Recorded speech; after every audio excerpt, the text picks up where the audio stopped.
নমস্কাৰ বন্ধুসকল, মই আপোনালোক সকলোকে আছামিজ বাস্তু চেনেললৈ স্বাগতম জনাইছোঁ। বন্ধুসকল, মোৰ নাম গোবিনাশ খোৱা, মই জ্যেষ্ঠ বাস্তু এক্সপাৰ্ট নিউমেৰলজিষ্ট। বন্ধুসকল, আপোনালোকৰ সুবিধাৰ্থে মই আপোনালোকৰ বিভিন্ন সমস্যাৰ সমাধানৰ উপায়সমূহৰ সম্পৰ্কে এই চেনেলটোত আলোচনা কৰি থাকোঁ। গতিকে যদিহে আপোনালোকৰ মোৰ চেনেলৰ ভিডিঅ'সমূহ চাই ভাল লাগে, অনুগ্ৰহ কৰি মোৰ চেনেলটো ছাবস্ক্ৰাইব কৰিব, ভিডিঅ'সমূহ লাইক কৰিব, কমেণ্ট কৰিব আৰু যিমান পাৰে শ্বেয়াৰ কৰিব। বন্ধুসকল, আজি মই আপোনালোকৰ লগত বিশেষ এটা বিষয়ক লৈ আলোচনা কৰিবলৈ আগবাঢ়িছোঁ। বিষয়টো অত্যন্ত গুৰুত্বপূৰ্ণ, আপোনালোকৰ বহুতৰ বাবে এটা অত্যন্ত প্ৰয়োজনীয় ভিডিঅ'। গতিকে অনুগ্ৰহ কৰি ভিডিঅ'টো শেষলৈকে চাব, যাতে সম্পূৰ্ণ কথাখিনি বুজি পায়। বন্ধুসকল, আমাৰ সময় কাৰো একেই নাথাকে। ধৰি লওক, আজি আমাৰ ভাল সময় চলি আছে, হয়তো কাইলৈ আমাৰ বেয়া সময় চলিব। সময় কাৰো অধীন নহয়। সময় আমাক সলনি কৰে, সময় আমাক বহুতো শিক্ষা দিয়ে। গতিকে বন্ধুসকল, এই সময় অৰ্থাৎ টাইম অৰ্থাৎ কাল আমাৰ কাৰণে অত্যন্ত এটা গুৰুত্বপূৰ্ণ বস্তু। বন্ধুসকল, বিশেষকৈ যদি আমাৰ জীৱনত সময়মতে কামবিলাক নহয়, আমি মনত কিবা এটা ভাবি লৈ কিবা এটা কাম আৰম্ভ কৰোঁ, কিন্তু সেই কামটো আমাৰ দেৰি হ'বলৈ লয়, বিলম্ব হ'বলৈ লয়, কামত এটাৰ পিছত এটা বাধা আহিবলৈ লয়। আমি কামবিলাক ভালকৈ ষ্টাৰ্ট কৰোঁ, কিন্তু ফিনিছ কৰিব নোৱাৰোঁ। সময়মতে আমাৰ কামবিলাক সম্পূৰ্ণ নহয়। বন্ধুসকল, এই ধৰণৰ সমস্যা হয়তো আপোনালোকে বহুতে ভুগিছে। সময়মতে কাম নোহোৱা, সময় অৰ্থাৎ কাল, ইয়াৰ মুখ্য কাৰণ হৈছে বন্ধুসকল, আমাৰ ঘৰত যদি ক'ৰবাত নহয় ক'ৰবাত বন্ধ ঘড়ী পৰি আছে, হাত ঘড়ী হওক, ৱাল ঘড়ী হওক, টেবুল ঘড়ী হওক, যেনেকুৱাই ঘড়ী নহওক, যদি আমাৰ ঘৰত ক'ৰবাত বন্ধ ঘড়ী পৰি আছে, বেয়া ঘড়ী পৰি আছে, আমাৰ ঘৰত কোনোবা ঘড়ী বেটাৰী নাই, সি বন্ধ হৈ পৰি আছে, সেয়া হাত ঘড়ী হওক, টেবুল ঘড়ী হওক, ৱাল ঘড়ী হওক, তেন্তে বন্ধুসকল এটা কথা মন কৰিব, আপোনালোকৰ কেতিয়াও কোনো এটা কাম ভালকৈ সম্পূৰ্ণ নহয়, সময়মতে সম্পূৰ্ণ হৈ নুঠে। বন্ধুসকল, সময় আৰু কালৰ লগত, ঘড়ী অৰ্থাৎ টাইমৰ লগত জড়িত হৈ আছে কোন? শনি। শনি হৈছে আমাৰ কৰ্ম ফলদাতা। আমি কেতিয়া কোনটো বস্তুৰ ফল লাভ কৰিম তাৰ সম্পূৰ্ণ বিষয়টো আছে শনি দেৱতাৰ হাতত। যদি আমি ব্যৱসায় কৰোঁ, ব্যৱসায়ত আমাৰ ভাল লাভ নহয়, আমি কৰ্ম কৰোঁ, কৰ্মৰ ফলটো আমি ভাল নাপাওঁ, কামবিলাক ভালকৈ সম্পূৰ্ণ নহয়, কামত বাধা বিঘিনি আহিয়ে থাকে, তেন্তে জানিব আপোনাৰ ঘৰত শনিৰ বেয়া প্ৰভাৱ আছে। এতিয়া শনিৰ বেয়া প্ৰভাৱ কেনেকৈ আছে?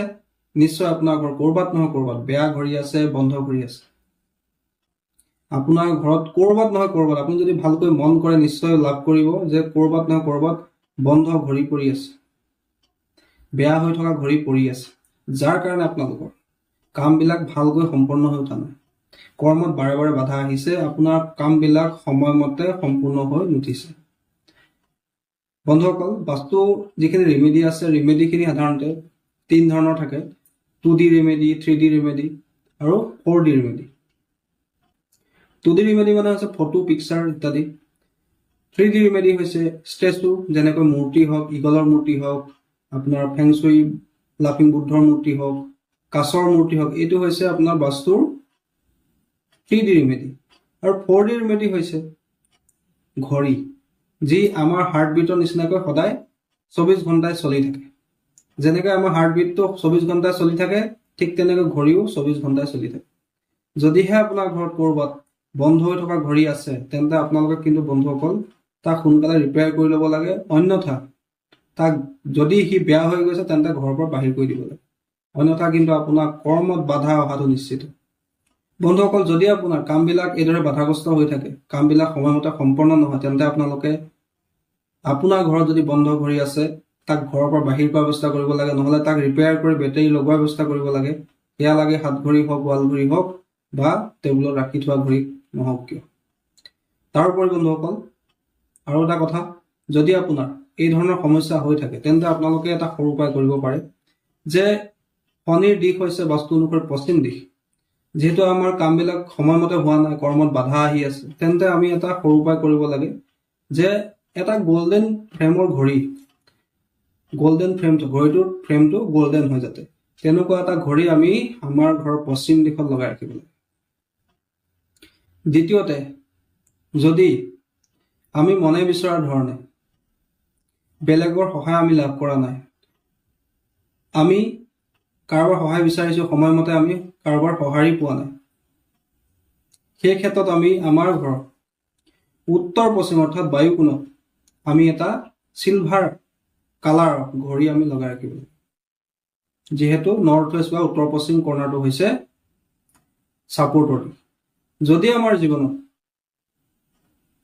সুবিধাৰ অভাৱ আছে, অৰ্থাৎ আমাৰ সুবিধাবিলাক আমাৰ জীৱনলৈ খুব কম আহে বা আহিলেও আমি সেই সুবিধাবিলাক ল'ব নোৱাৰোঁ, যাতে আমাৰ জীৱনলৈ সময়ে সময়ে সুবিধা আহি থাকে, তাৰ কাৰণে আমি এটা গ্ৰীণ কালাৰৰ ঘড়ী বা ব্লু কালাৰৰ ঘড়ী এটা আমি আমাৰ ঘৰৰ উত্তৰ দিশত লগাই ৰাখিব লাগে। যদি আমাৰ ডিচিশ্যন লওঁতে দেৰি হয়, আমি সঠিক সময়ত সঠিক ডিচিশ্যন ল'ব নোৱাৰোঁ, আমি ডিচিপ্লিন নহয়, আমাৰ সময়মতে কামবিলাক হৈ নুঠে, তেন্তে আমি নিজৰ ঘৰৰ উত্তৰ পূব দিশত এটা গল্ডেন ফ্ৰেমত ঘড়ী লগাই ৰাখিব লাগে। যদি আমাৰ কানেকশ্যনবিলাক ষ্ট্ৰং নহয়, ধৰি লওক আমি বিভিন্ন ধৰণৰ বিজনেছ কৰি আছোঁ, বিজনেছত যাতে মানুহে আমাৰ লগত কানেক্ট হয়, ফোনৰ জৰিয়তে হওক বা যিকোনো ধৰণে হওক, যাতে মানুহখিনি আমাৰ লগত কানেক্ট হয়, আমাৰো যাতে এটা নেটৱৰ্ক গঢ়ি উঠে, ব্যৱসায়ত যাতে আমাৰ উন্নতি লাভ হয়, তাৰ কাৰণে আমি এটা গ্ৰীণ কালাৰৰ ঘড়ী, গ্ৰীণ কালাৰ এটা ৱাল ঘড়ী আমি আমাৰ ঘৰৰ পূব দিশত লগাই ৰাখিব লাগে। যদি আমাৰ ক'ৰবাত টকা পইচা ফচি গৈছে আৰু ওলাই অহাৰ নাম লোৱা নাই, ডেইলি ইনকামৰ ক্ষেত্ৰত আমাৰ সমস্যা হ'বলৈ লৈছে, আমাৰ ঘৰত ধন টকা পইচা নোহোৱা হৈছে বা আমাৰ হাতলৈ ধন টকা পইচা অহাটো বন্ধ হৈ গৈছে, সেই ক্ষেত্ৰত আমি এটা ৰেড কালাৰৰ ঘড়ী আমাৰ ঘৰত দক্ষিণ পূব দিশত লগাই ৰাখিব। বন্ধুসকল, যদি আমি বিচাৰোঁ যে আমাৰ যশ মান কীৰ্তি খ্যাতি বৃদ্ধি হওক, আমাৰ কনফিডেন্স বৃদ্ধি পাওক, আমিও কনফিডেন্সৰ সহায়ত যিকোনো কথা মানুহক ক'ব পাৰোঁ, সময়মতে আমাৰ যাতে সাহস জাগৃত হয়, কথা ক'বলৈ আমি যাতে সাহস লাভ কৰোঁ, তেনে ক্ষেত্ৰত আপোনালোকে এটা ৰেড কালাৰ ঘড়ী আপোনাৰ ঘৰত দক্ষিণ দিশত লগাই ৰাখিব।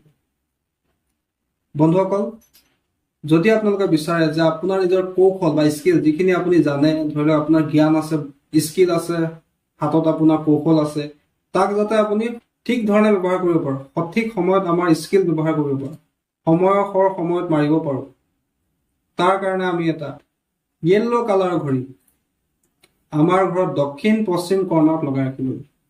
বন্ধুসকল, এই উপায়কেইটা অত্যন্ত পৰীক্ষিত উপায় আৰু বাস্তুৰ এটা 4D ৰিমেডি। বন্ধুসকল, এই উপায়কেইটা যিসকলৰ যি ধৰণৰ সমস্যা হৈ আছে সেইসকলে সেই ধৰণে প্ৰয়োগ কৰিব পাৰে। বন্ধুসকল, এই গোটেইকেইটা উপায় বাস্তুৰ উপায়, কিন্তু এই উপায়কেইটা হৈছে এটা 4D ৰিমেডি, এষ্ট্ৰ বাস্তুৰ এটা উপায়।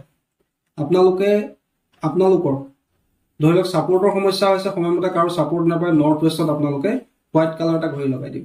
বিজনেছ কৰিছে, লাভ নহয়, সময়মতে আপোনালোকৰ কাম নহয়, তেন্তে আপোনালোকে পশ্চিমত এটা গল্ডেন ফ্ৰেমত ঘড়ী লগাই দিম। এইদৰে আপোনালোকে নিজৰ সমস্যা অনুসৰি ঘড়ীৰ সহায়তো আপোনালোকৰ সমস্যা আপোনালোকে সমাধান কৰি ল'ব পাৰে। বন্ধুসকল, কাল অৰ্থাৎ সময় কাৰো হাতত নাথাকে, কিন্তু আমি সময়কো যাতে আমাৰ সুবিধা অনুসৰি ব্যৱহাৰ কৰিব পাৰোঁ, সময়ৰ সুবিধা যাতে আমি ল'ব পাৰোঁ, সময়ৰ সময়ত মাৰিব পাৰোঁ, সেই ক্ষেত্ৰত বাস্তুৰ এই 4D ৰিমেডিছে কিন্তু যথেষ্ট সহায় কৰে। বন্ধুসকল, আপোনালোকে কৰি চাওক, নিশ্চয় আপোনালোকৰ এই উপায়কেইটাৰ পৰা ভাল ফল লাভ হ'ব। বন্ধুসকল, খুব কম দিনৰ ভিতৰতে ইয়াৰ প্ৰমাণো আপোনালোকে নিজে লাভ কৰিব। বন্ধুসকল, আশা কৰিছোঁ আজি আপোনালোকৰ এই বিষয়টোৰ সম্পৰ্কে জানি ভাল লাগিলে। আশা কৰিছোঁ আপোনালোকৰ ভিডিঅ'টো ভাল লাগিলে। যদি ভাল লাগিলে অনুগ্ৰহ কৰি ভিডিঅ'টো লাইক কৰি দিব, কমেণ্ট কৰিব আৰু মোৰ চেনেলটো ছাবস্ক্ৰাইব কৰিব। ধন্যবাদ।